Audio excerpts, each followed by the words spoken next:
Hey everyone, welcome back. Today we're diving into something super relevant if you're prepping for the UPSC exams, especially the prelims and mains. Definitely. It's a hot topic. Yeah, India's fertilizer strategy. And we've got this insightful article from the Indian Express to guide us.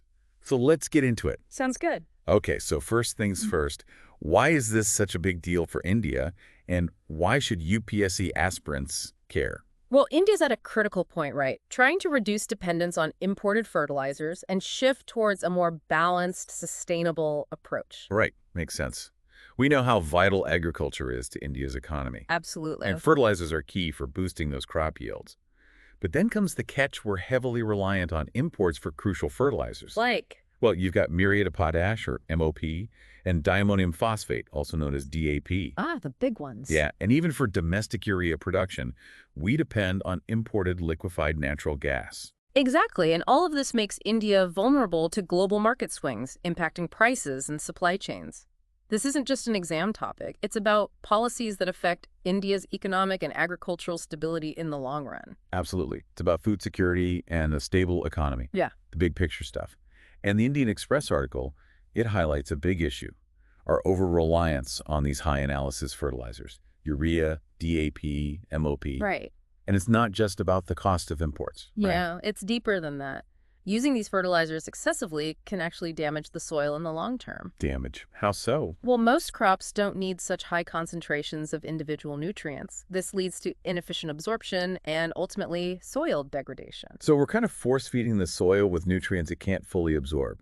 Not very sustainable. Exactly. Which brings us to the core of today's discussion: the shift towards balanced fertilization. Okay, so instead of relying on just a few high-powered fertilizers, balanced fertilization is it's like a tailored approach, right? Like customized for the plants. Yeah, using a mix of macronutrients, secondary nutrients, and micronutrients to meet specific crop needs. So giving the plants exactly what they need, rather than overloading them with a limited set of nutrients. Precisely. And there are so many benefits to this: better yields, healthier soil, and a reduced need for fertilizers overall. So it's a win for the farmers and the environment. Definitely. Saves money for farmers, reduces reliance on expensive imports, and aligns with India's sustainability goals. Now, one of the key developments in this shift is ammonium phosphate sulfate, or APS. Oh, APS, interesting. It's being considered as a replacement for DAP. What makes APS so unique?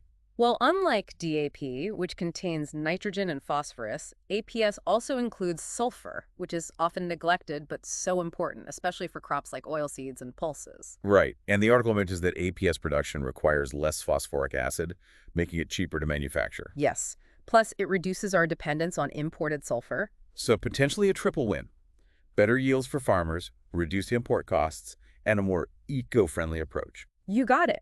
And APS is just one example of how India is strategically shifting its fertilizer strategy. We're seeing an increase in the use of NPK's complex fertilizers, too, which contain a balanced mix of nitrogen, phosphorus, potassium, and sulfur.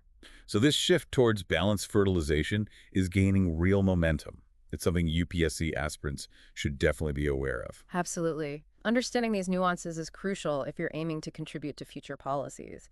This shift is interesting because it's not just about substituting one fertilizer for another. Right, it's a whole mindset change. For both policymakers and farmers. It's got those economic, agricultural, and environmental angles, a perfect recipe for a UPSC essay. So how's this shift actually playing out, according to the Indian Express? They highlight the need to promote a wider range of those complex fertilizers. Because APS, while promising, it's not a magic bullet for every crop, right? Exactly. Different crops and soil types have unique needs. Makes sense. So promoting diverse, complex fertilizers is crucial. But the article also mentioned that while APS is gaining traction, other promising ones haven't seen the same level of adoption. Interesting. Why might that be? Could be several reasons. Maybe farmers are hesitant to deviate from familiar products like DAP, especially without enough information and support. They need to trust these new fertilizers, right? Exactly. Building that awareness and trust is key. And also, the availability and accessibility of these alternatives could play a role. Right, if they can't even get them easily. Exactly. Distribution networks need a boost to ensure access for farmers across the country. So it's about educating farmers, building trust, and ensuring easy access. It's more than just the science, right? The human element is crucial. Now, the article also talked about rethinking our approach to MOP. That Yes. potassium-rich Oh, fertilizer we totally depend on imports for. right. The article suggests we minimize direct application of MOP Okay. and instead incorporate it into these balanced complex fertilizer mixes. Interesting. So blending it strategically instead of direct application Exactly. seems more efficient and sustainable, but I'm guessing it requires a deep understanding of soil science and those crop-specific needs. Absolutely. It's not just mixing stuff randomly. Formulating these complex fertilizers needs careful consideration of the ideal nutrient ratios. Right, matching it to the crop and the soil. Exactly. This highlights the need for strong research and development in fertilizer technology. It's amazing how fertilizer use, seemingly straightforward, turns out to be so complex. There's a lot more to it than meets the eye. Science, economics, policy, all intertwined. It's a fascinating area. Now, zooming out to the bigger picture, the end goal of this shift is to reduce reliance on those high-analysis fertilizers, That'd right? be Urea, DAP, MOP, the usual suspects. It's about achieving nutrient use efficiency, as the article called it, Right, using fertilizer smarter, not just less. making sure those plants get precisely what they need, minimizing waste and environmental impact. It's all about optimizing resource utilization and promoting sustainable practices. And that's where government policies and initiatives come in, right? Absolutely. Incentivizing farmers to adopt balanced fertilization, supporting research and development for new technologies. Even regulating the use of those high-analysis fertilizers. All crucial steps. And the government's already doing some of that, right? They've implemented various schemes and policies to promote balanced fertilization and soil health. Definitely something UPSC aspirants should be familiar with. Absolutely. It's not just about knowing the terms. It's about understanding the real-world implications. Exactly. And now, for the last part of our discussion, let's step back and explore the broader implications of this shift. It goes beyond India's agricultural landscape, touching upon the global fertilizer market and the future of sustainable food production. It's exciting, isn't it? India's shift toward balanced fertilization aligns with this global push for sustainable agriculture. It's not just about yields anymore. It's about getting those yields while protecting our resources for the future. Exactly, recognizing that soil isn't infinite. We need to protect it for long-term food security. And India, by embracing this, could become a leader in this global movement towards sustainable agriculture. Imagine that, leading by example.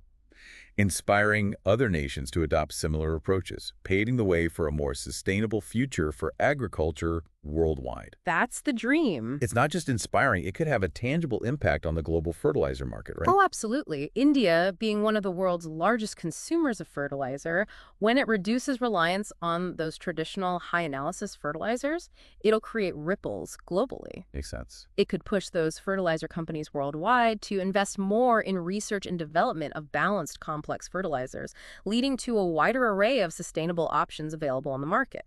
So India's choices could actually reshape the global fertilizer industry, steer it towards more sustainable practices. It's a big possibility. And this brings up a thought-provoking question for you, UPSC aspirants. Oh, let's hear it. How can India leverage this influence in the global fertilizer market to promote sustainable agriculture on a broader scale? That's a good one. Maybe through international collaborations, sharing expertise with other nations, or advocating for global standards for balanced fertilizers. Excellent points. Thinking critically and exploring such solutions, that's what sets you apart in those UPSC exams. It's not just about the facts, but understanding those complexities, analyzing challenges, and coming up with innovative solutions. So to sum up our deep dive into India's fertilizer shift, we've gone through a lot. The economic challenges of import dependence, the environmental benefits of balanced fertilization, and that potential impact on the global agricultural landscape. It's not just swapping one fertilizer for another. It's a complete shift in approach, moving towards greater efficiency, sustainability, and resilience in how we produce food. It's a paradigm shift, and for our listeners, we encourage you to delve deeper, research those government schemes and policies related to fertilizer use and sustainable agriculture. Keep asking those insightful questions. Exactly. Don't stop exploring. And as always, we want to hear your thoughts and perspectives on this. Share your insights and any questions you have in the comments below. And don't forget to like and subscribe to stay tuned for future deep dives into critical UPSC topics. Thanks for joining us today on The Deep Dive. Keep exploring, keep questioning, and keep learning.